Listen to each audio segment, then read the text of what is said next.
They found me on the floor of my kitchen on a Tuesday morning. Not my son, not my daughter-in-law.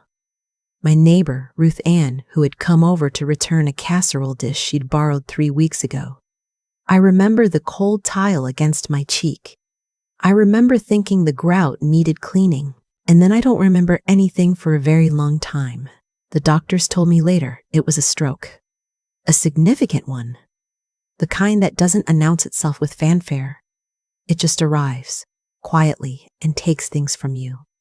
My speech, my right side, my sense of where I was in space, gone in the time it takes to pour a second cup of coffee. Ruth Ann called 911. She rode in the ambulance with me. She held my hand while the paramedics worked, and she kept saying, "You're going to be fine, Dorothy. You hear me? You are going to be fine." I couldn't answer her. I couldn't move my mouth the way I wanted to, but I heard her. I held on to her voice like it was the only solid thing in the world. The hospital called my son 31 times. 31 times. I want you to sit with that number for a moment, because I have. I've sat with it in the dark at 3 in the morning when I couldn't sleep. I've turned it over in my hands like a stone, examining every angle. 31 calls. From the ER attending, from the nurse's station, from the social worker assigned to my case. They left voicemails. They sent texts. At one point, they called my daughter-in-law's number, which I'd listed as a secondary contact on my medical forms because I believed, at the time, that she was family. She didn't answer either. My son's name is Marcus.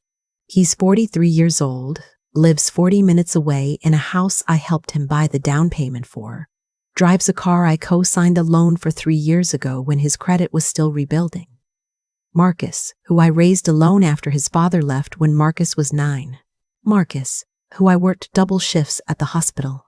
I was a medical transcriptionist for 34 years, so he could have new sneakers and go on the school trip to Washington, D.C., and not feel the particular shame of being the kid whose mother couldn't afford things. Marcus, who did not answer 31 calls while I was lying in the ICU, not knowing if I was going to wake up the next morning.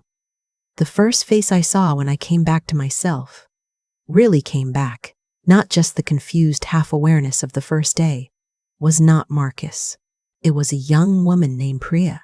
She was a nurse on the neurology floor, and she had the kind of steady, unhurried presence that I later learned she brought to every patient, not just me. She had brown eyes and wore her hair in a braid, and when she saw me looking at her with full recognition for the first time, she smiled and said, "Good morning, Dorothy. You gave us quite a scare." I tried to ask about Marcus. My speech was still tangled then, words coming out sideways and incomplete. But Priya understood enough. She told me my neighbor was in the waiting room. She told me the doctors would explain everything. And something in the careful way she did not mention my family told me everything I needed to know about what had happened while I was gone. Ruth Ann came in first. She's 71, sharp as a tack, and she sat down next to my bed and took my hand and looked at me with an expression I recognized. The look of someone deciding how much truth to give you at once. She told me I'd been unconscious for 2 days. She told me she'd been at the hospital every single day. She told me she'd watered my plants and collected my mail and fed the stray cat I'd been leaving food out for on the back porch. And then I asked her, as clearly as I could manage, where my son was. Ruth Ann is not a woman who lies easily. Her face does something complicated when she tries. A kind of pinching around the eyes that gives her away immediately. She didn't lie to me. She said, "Honey, I'm working on that." I found out later what working on that meant. Ruth Ann had eventually gotten through to Marcus, not on day 1, not on day 2, but on day 3, by calling from her own phone, which he apparently didn't recognize and therefore answered. She told me he said he'd seen the hospital's number come up and assumed it was a billing question. 29 calls and multiple voicemails about his mother being in the ICU. And he had decided it was probably about a bill. I keep trying to find a version of that story that makes sense. I keep turning it over looking for the angle where it's understandable. I haven't found one yet. Marcus came on day 4. He arrived in the afternoon. wearing the kind of clothes you wear when you've just come from somewhere else. Nice clothes. Event clothes. I found out later he had been at a golf weekend with his wife's brother and some colleagues, 2 hours away at a resort in the mountains. A planned trip. I understand planned trips. I understand planned trips. I understand not wanting to cancel, but I also understand that a mother in the ICU is the kind of thing that ends planned trips. He stood in the doorway of my hospital room with his hands in his pockets, and the first thing he said was, "Mom, you look good. They said it was serious, but you look good." I did not look good. They said it was serious, but you look good. I did not look good. I had a partially paralyzed face and a catheter, and my hair hadn't been properly tended to in 4 days. I looked like what I was, a 67-year-old woman who had nearly died alone on her kitchen floor. But I didn't say any of that. I said, "Marcus, you came." And he said, "Of course I came." And he said, "Of course I came.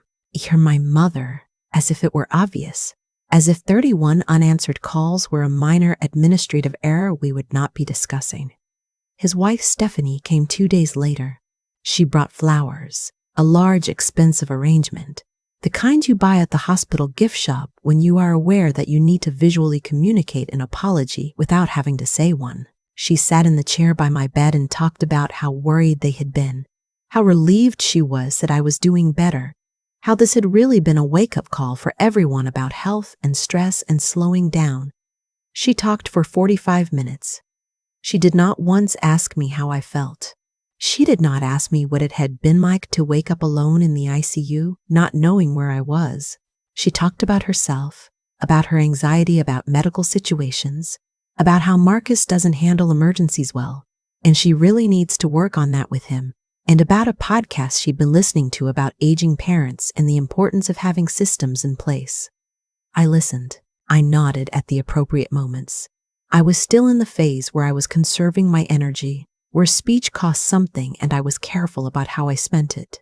After she left, Ruth Ann, who had been sitting quietly in the corner the entire time, looked at me and said, Just that, just 2 syllables. But we understood each other perfectly.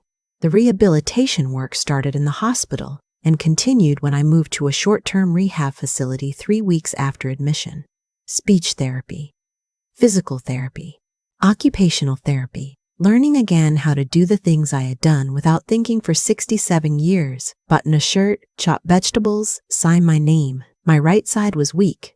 My words still tangled sometimes, especially when I was tired or emotional. The therapists were patient and professional and relentlessly encouraging, and I am grateful for all of them.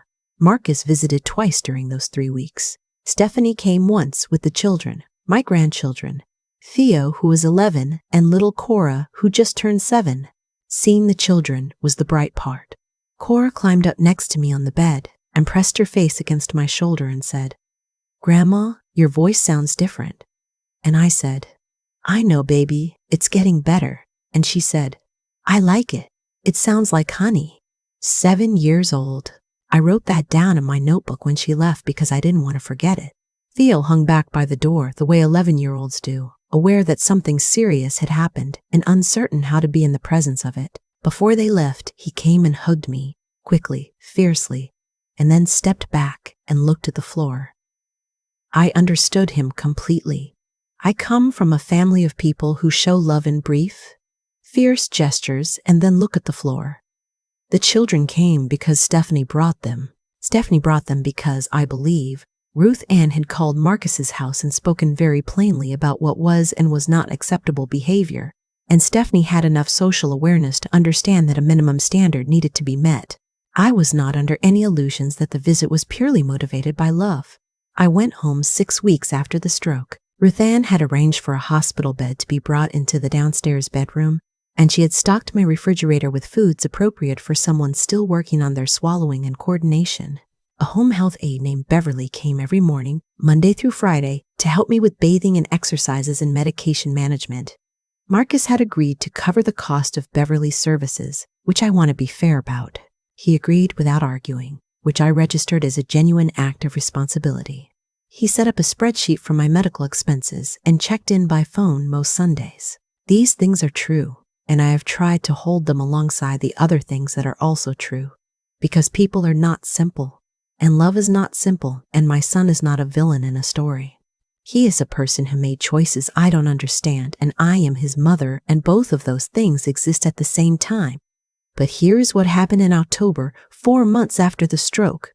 I was doing well enough by then to manage most of my day independently. My speech had recovered significantly. I was walking without assistance, driving short distances. I was sleeping in my own bed again, eating at my own table, sitting on my back porch in the evenings watching the light change over the yard. I had also, quietly and without announcing it to anyone, made an appointment with an estate attorney. I had a will, of course. A simple one, drafted years ago, that left everything to Marcus. The house, the retirement accounts, the savings. The house alone was worth significant money now, the neighborhood having changed considerably since I bought it 30 years ago. I had never thought much about this arrangement because I had never thought much about needing to think about it. He was my son. The house would go to my son.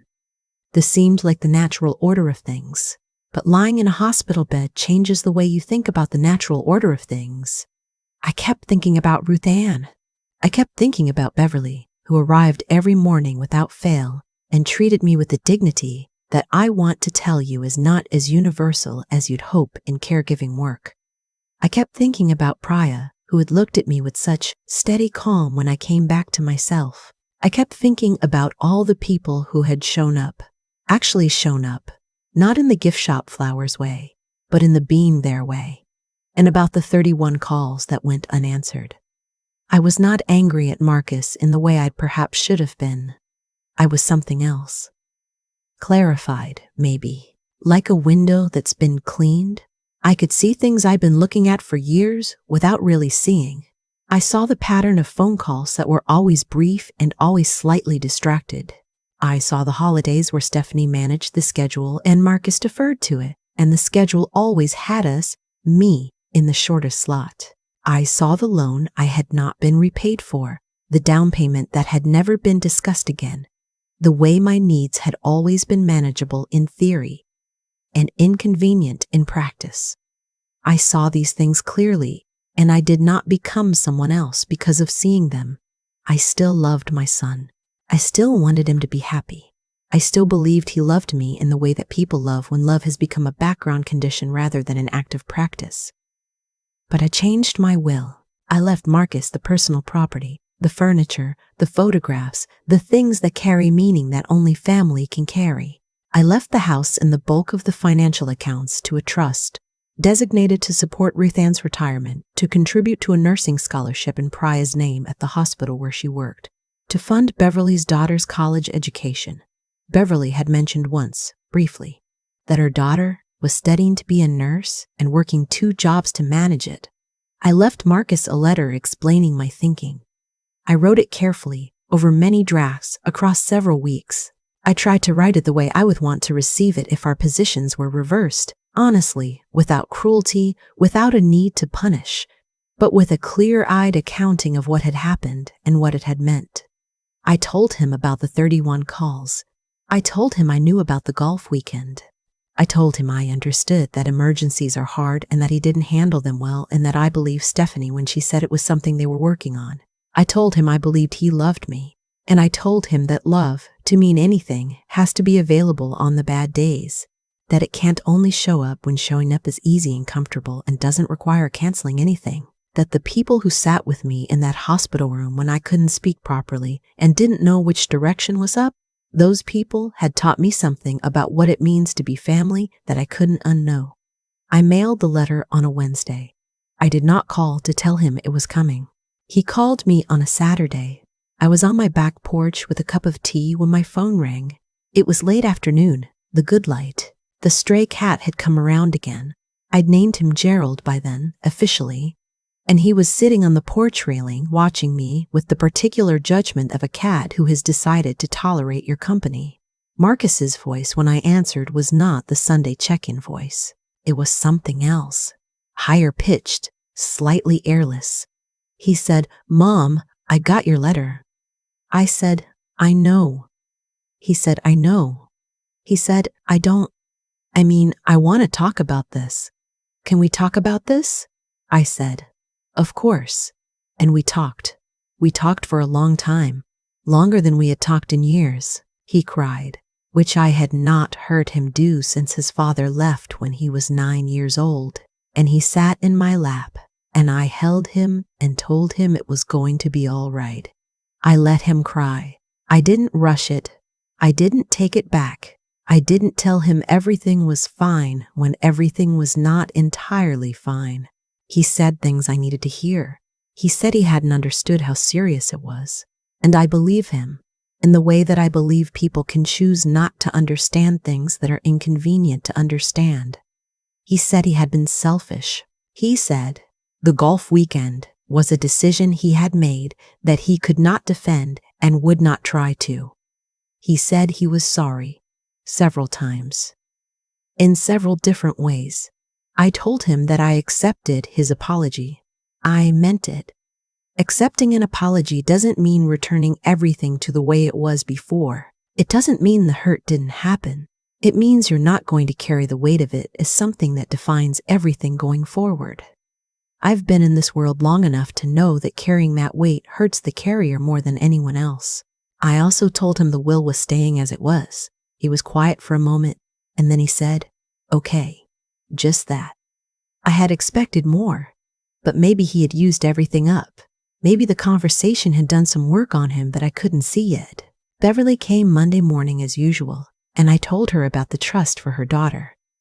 I don't think I've ever seen Beverly cry before. She's not a crier. She has that particular self-possession of someone who has managed difficulty for a long time and keeps their emotions in a cabinet that stays latched while they're working.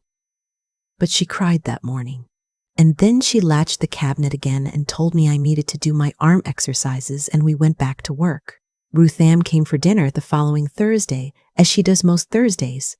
I made my mother's pot roast, which I can do again now, both hands cooperating well enough to manage the prep. We sat at my dining room table with the good dishes and the candles I only used to take out for company.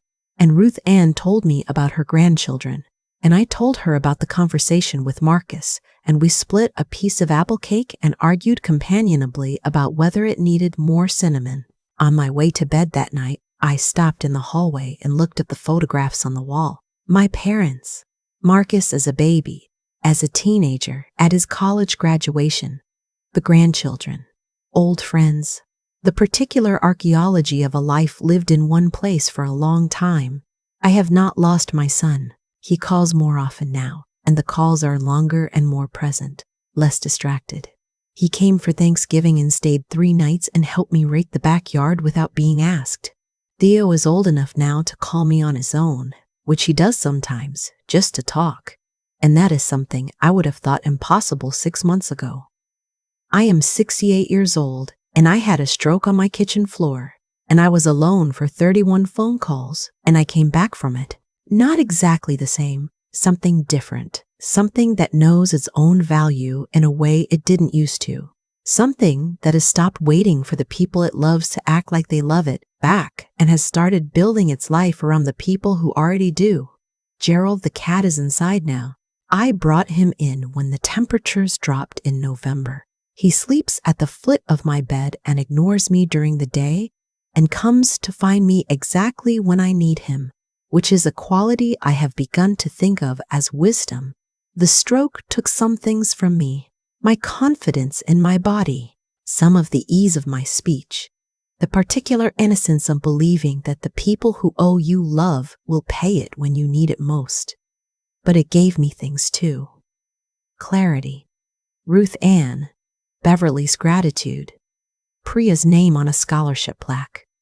I will probably never see but know exists. A relationship with my son that is more honest than it has ever been, however painful the path to that honesty, and the knowledge, solid and permanent, and finally mine, that I am worth 31 answered calls, that I always was.